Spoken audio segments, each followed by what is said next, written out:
Gixxer monotone.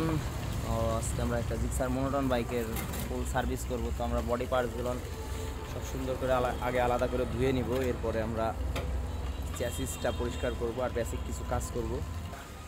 তো চ্যাসিসের ভিতর দিয়ে আমরা যে পানি মারি, অনেকেই বলেন পানি মারি হাই ফোর্সে, তো আমরা যেখানে যেখানে টেপ করার দরকার জুট দিয়ে ভালো করে এখানে এখানে এখানে টেপ করে দিব, এখানে টেপ করে দিব।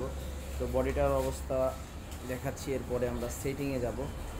তো ভালো করে ক্লিন করে নিব, ক্লিন করার পর গ্রিজিং করে করে সেটিং করব, ক্যাবেল ক্লিন করব, কার্বোরেটর ক্লিন করব, ট্যাঙ্কি ক্লিন করব, ব্রেক প্যাড ক্লিন করব, স্যাসিসের স্টিক গ্রিজিং করব। অনেক ভিডিও আছে আমাদের জিক্সার মোনোটনে। তো আজকে ভিডিওটা বড় ভিডিও দিচ্ছি না আজকে, তো বেসিক একটা ভিডিও দিলাম। তো যারা সার্ভিস করতে আসতে চান অবশ্যই আমাদের সাথে যোগাযোগ করে আসবেন, বিশেষ করে যারা দূর থেকে আসেন। ম্যাক্সিমাম বাইকে আমাদের কাছ থেকে দূর থেকে আসে। তো যারা দূর থেকে আসেন অবশ্যই যোগাযোগ করে আসবেন। RZ বাইক সার্ভিসের নাম্বার দেওয়া থাকে বা দাদাদের নাম্বার দেওয়া আছে, ফোন দিয়ে আসবেন।